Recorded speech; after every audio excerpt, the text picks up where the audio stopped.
ॐ सहनाववतु सहनौ भुनक्तु सह वीर्यं करवावहै तेजस्विनावधीतमस्तु मा विद्विषावहै।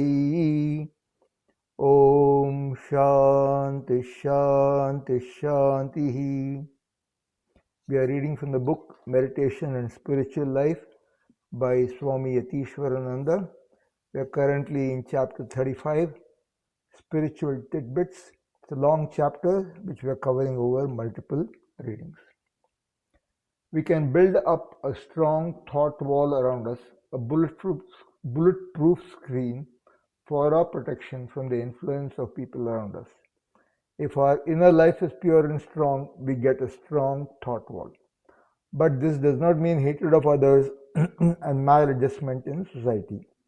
In spiritual life, a great thing is to have a sense of proportion and adjustment. Adjust yourself nicely wherever you are without creating friction and misunderstanding. Create a nice atmosphere around you which everybody should feel. In the devotee, everything should be full of grace and dignity. Disconnect yourself from your environment.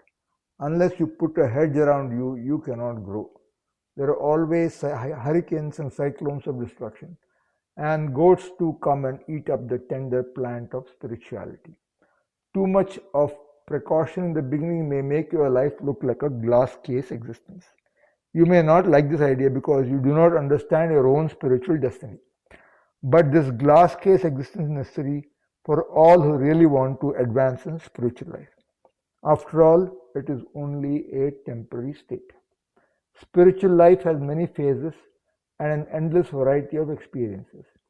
It is a real life of adventure and heroism and beauty, and whoever wants these should follow it without looking back, without caring either for life or death. There is much bliss and peace and bliss in store for you all if you would but follow the path conscientiously without wavering. But God has given us all these desires. True, quite true. But He has also given us the desire for self-mastery. Sand and sugar have got mixed up in our case. Why complain? We go and eat the fruits of the forbidden tree and lose the intuitive faculty which had begun to show itself in childhood. That is why we are in our present ignorant condition. It is not so much the fault of our environment. It is silly to complain about the evil in the world so long as we ourselves do not really change our ways. Oh, how wicked this world is, how bad men are, how criminal this is.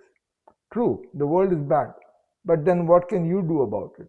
Rather, see that you transform your own life and become a blessing unto the world. One thing is true, no one who entertains hatred and dislike in his heart can see the light of the Spirit. Our karma has to be worked out, and this means suffering and pain for us.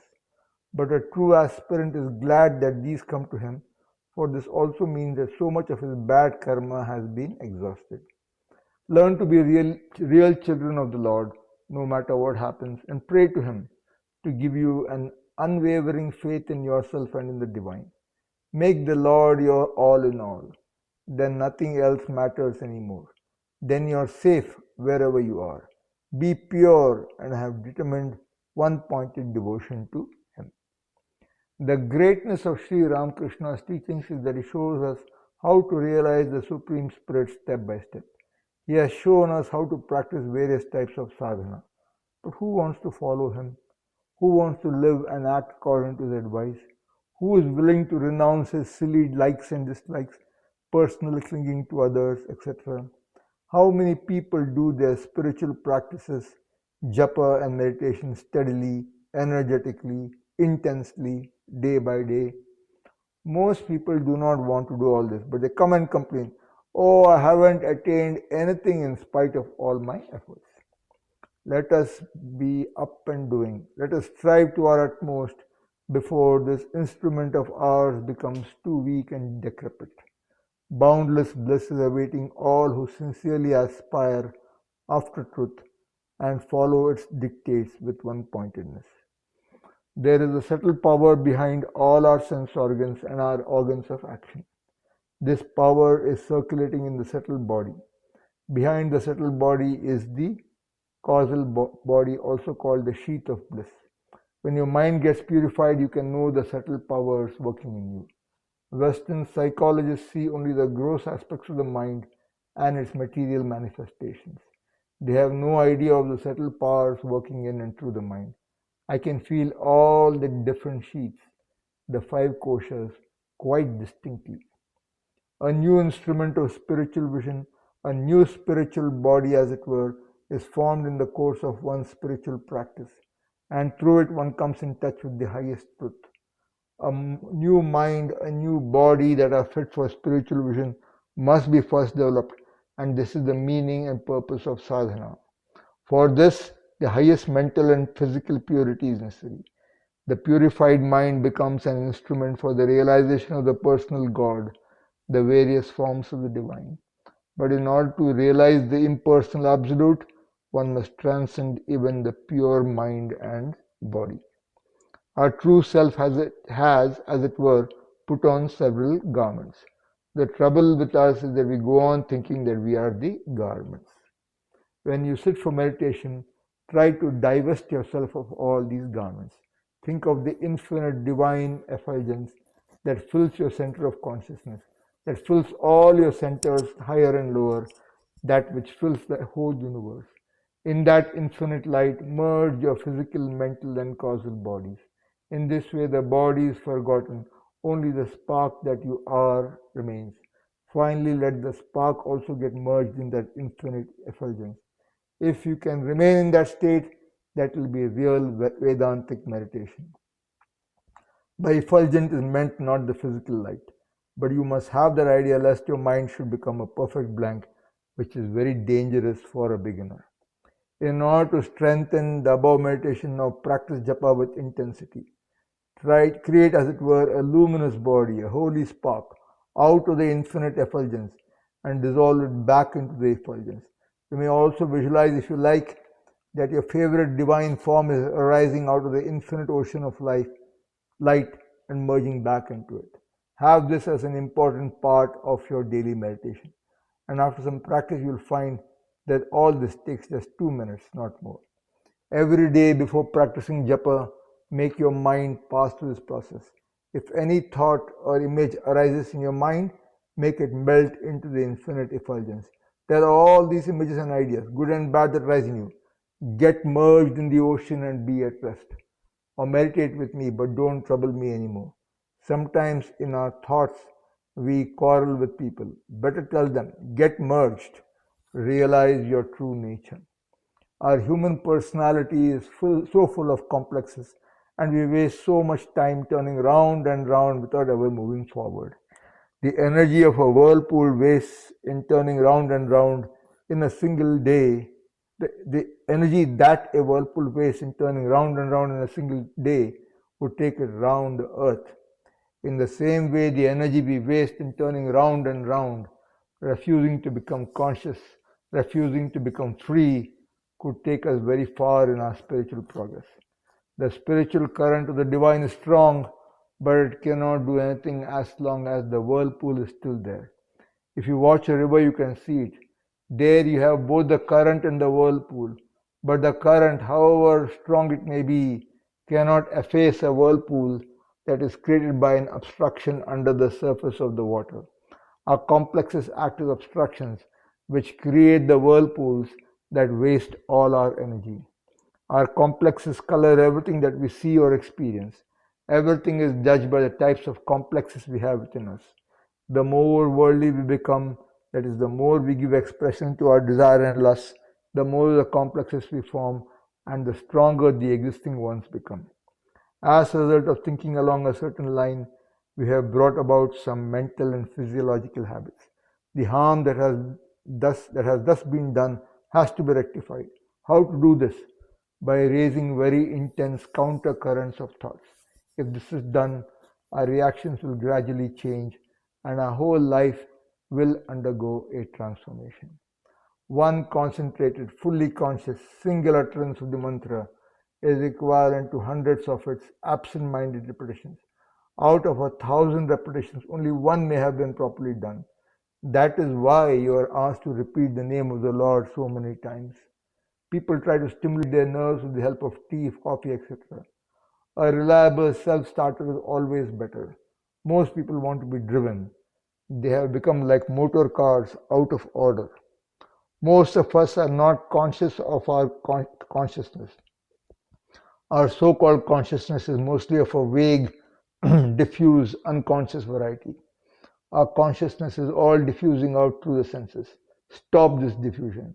Then focus it at one point. From that point, pass on to the circle. Consciousness is the goal. It is an end in itself. The present range of our consciousness is very narrow. It has no depth. It is like a sheet of paper. We should increase our consciousness. We should first of all become really conscious. Only then comes the question of superconsciousness. The higher consciousness must be brought down into our everyday life.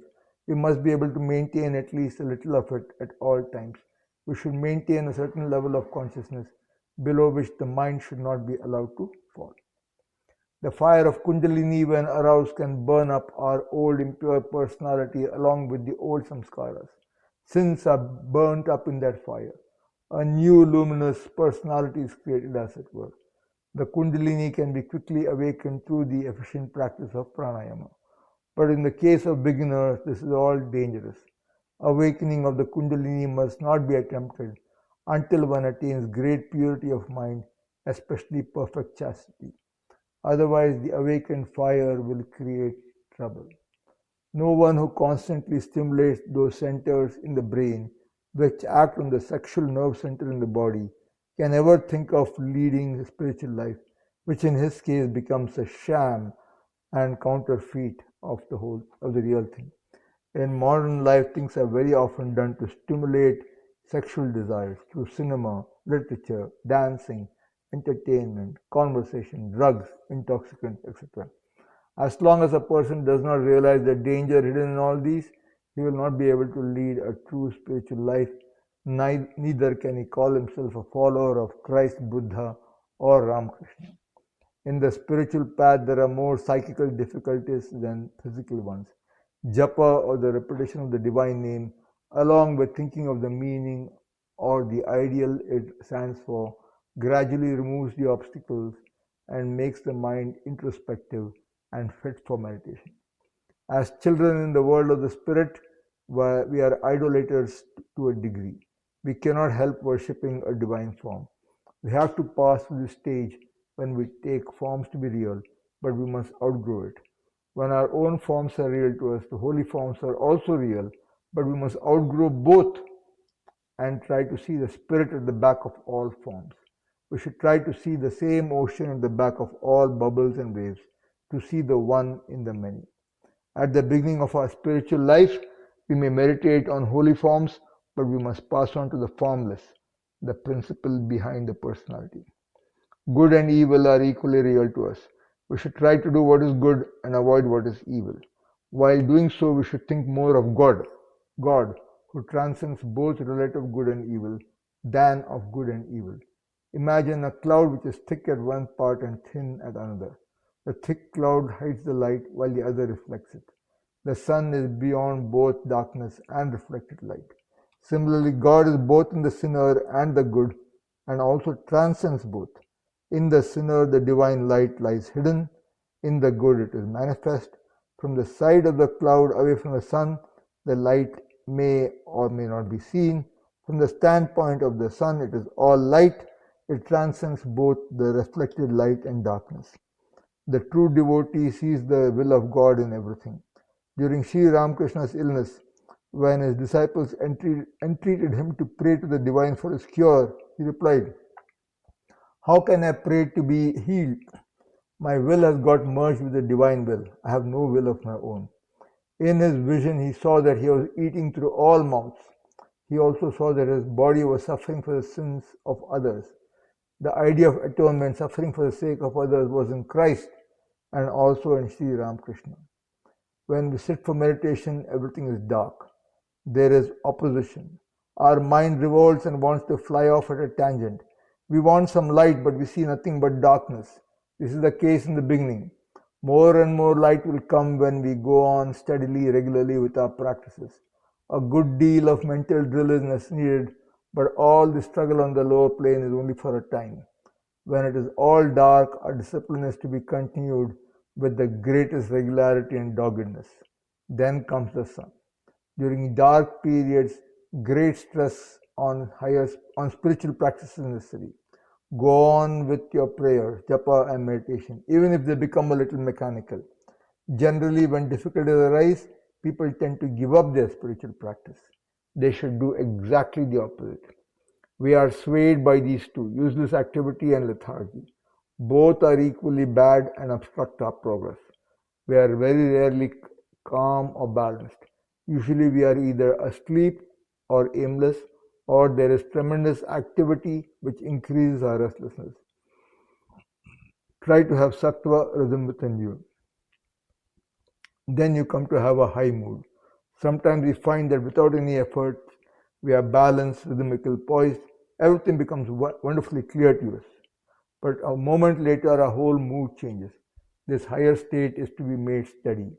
We must be able to bring about the higher mood consciously with an effort of the will by raising the center of our consciousness. At present, we do not know how to keep it if we ever get it. It comes and goes, but we are not able to control it. The state of affairs must change. We must know how to culture the supreme spiritual mood at any time. Don't put your heart on the result. The Gita says, you have the right to work, but not to the fruits of your work. This is the famous verse from the Gita, chapter 2, verse number 47.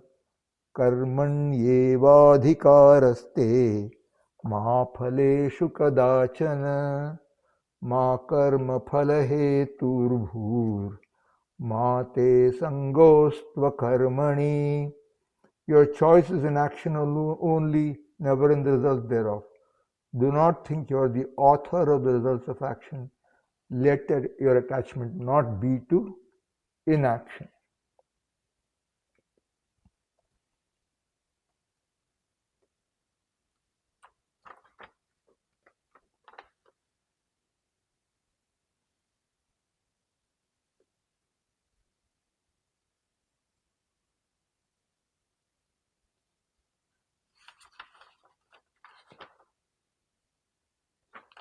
If you go on steadily and regularly with your daily practices and studies, fulfilling the necessary conditions, results are achieved automatically in the end. But there should never be any break in your practices because a very strong habit must be formed. And for most people, it becomes very difficult to take up the practices and studies again once their continuity has been broken. They should never be done in a haphazard, superficial way. Self-surrender plays a very important part in spiritual life. But is self-surrender an easy affair? Let us rise above our little self and try to be in tune with the infinite in us. Even in spiritual life, there are cosmic movements. A will that is greater than ours causes spiritual persons to find one another. There is a law of demand and supply in the spiritual world also. The movements are always up and down. There are different planes of thought, higher and lower. It is the grace of God that puts us in touch with the higher spiritual currents. Throw yourself into the stream and you will progress. Strive and you will make wonderful progress. If I allow myself to be carried along by the current, well and good, but if I do some swimming of my own at the same time, I advance all the more quickly. Take the early morning for yourself. Spiritual practice increases your efficiency and helps work too. Maintain the inner balance with an effort of the will. The capacity to work grows through concentration. If we want to be of service to others, we must ourselves undergo training. We should ourselves manifest the divinity in us before we can arouse it in others. To the extent we help ourselves, to that extent we can help others. Can you swim? If you want to save others from drowning, you must know how to swim. Otherwise, you get drowned along with the others. Of course, swimming cannot be learned on land. Om Purnamadah Purnamidam Purnat Purnamudachyate Purnasya पूर्णमादाय पूर्णमेवावशिष्यते। ॐ शान्ति शान्ति शान्तिः। हरिः ॐ। श्रीगुरुभ्यो नमः। हरिः ॐ।